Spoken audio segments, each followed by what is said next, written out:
Tristan, thanks so much for being with us. So happy to have you. My pleasure to be here with you, Amy.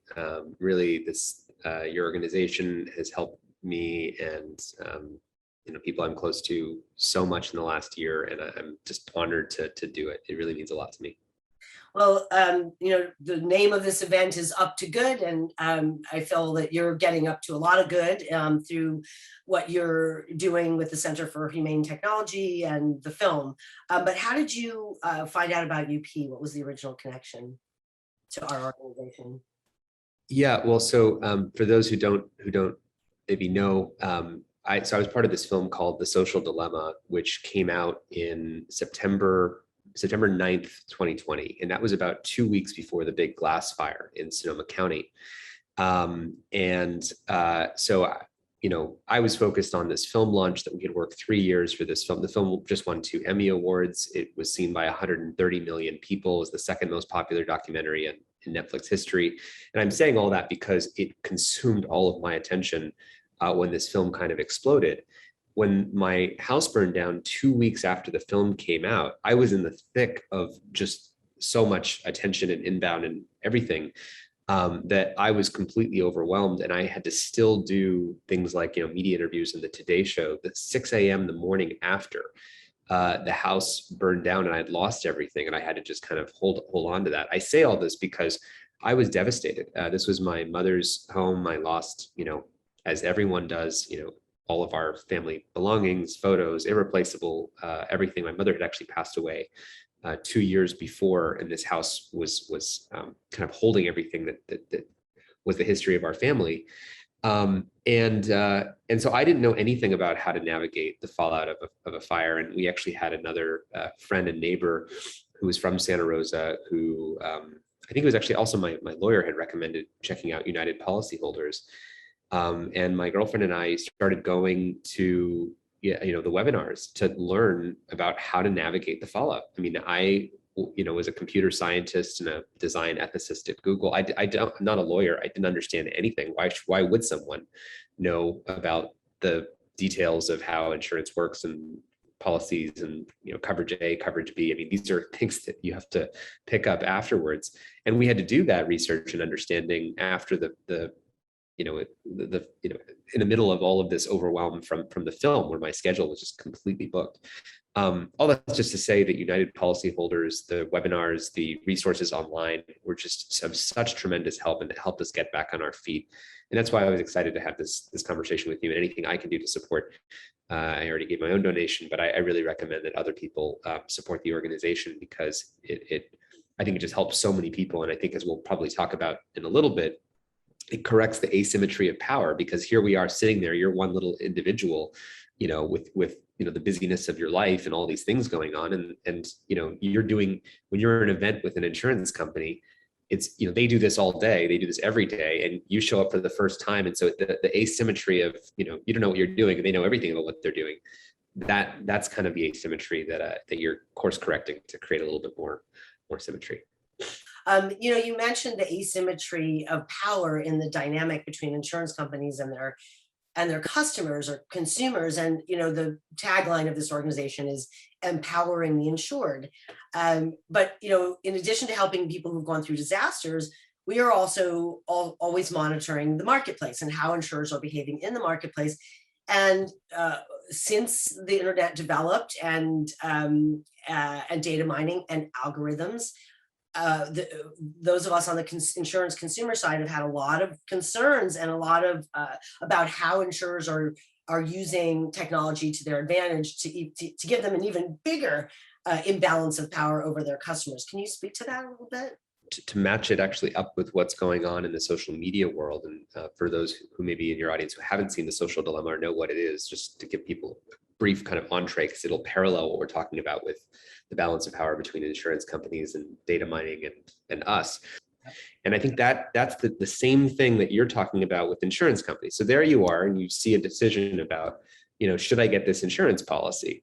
And you think you're making a free choice. It's user consent. There's a number, there's a price. Do you want to do that or not? Little do you know that in that moment, you just activated the supercomputer power of an insurance company that's pointed at your brain to figure out, well, what's the number I would show you before you know, it's like I'm playing chess against your brain. You don't even know it.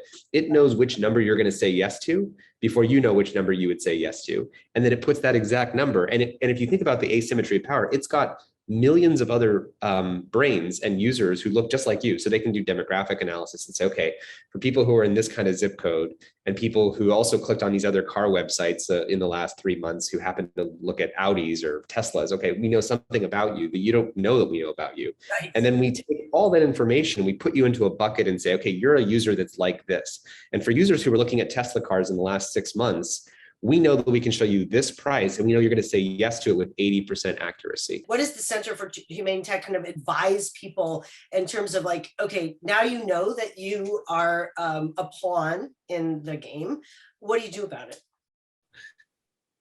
Yeah, well, and another similarity to insurance, by the way, is you don't have another choice. Like I think you told me previously, when you get a car, you have to have insurance. When you're buying a house, you have to have insurance. So you're kind of locked into a relationship of some kind. There's an asymmetry where you need them. If I'm a teenager and I see the social dilemma and I realize I'm addicted to Instagram or it's doing body dysmorphia, which there's a whole set, by the way, for people to check out online. The Wall Street Journal just released a set of releases called the Facebook Files, which is, by the way, Facebook owns Instagram and owns WhatsApp. So people who think they don't use Facebook, if their kids use Instagram, they're part of the Facebook family.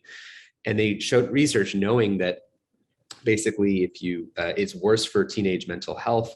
I think it's they said in their own research, we make body image issues worse for 1 in 3 teenage girls. And the reason I'm bringing this up is to get back to the point about the forced use, like that you don't have a choice whether to use insurance.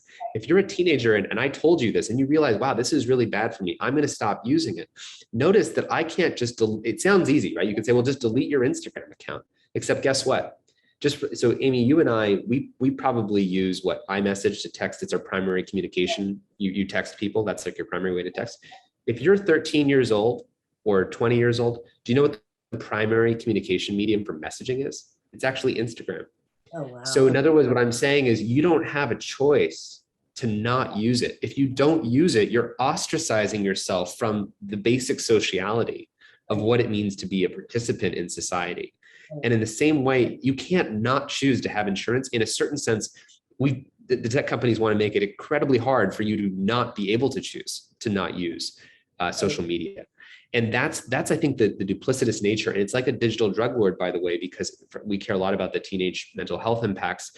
It's a huge concern, addiction, alienation, anxiety for kids. I mean, it's off the charts. Everybody knows this if they have kids. I don't have kids, but I am well aware of the research.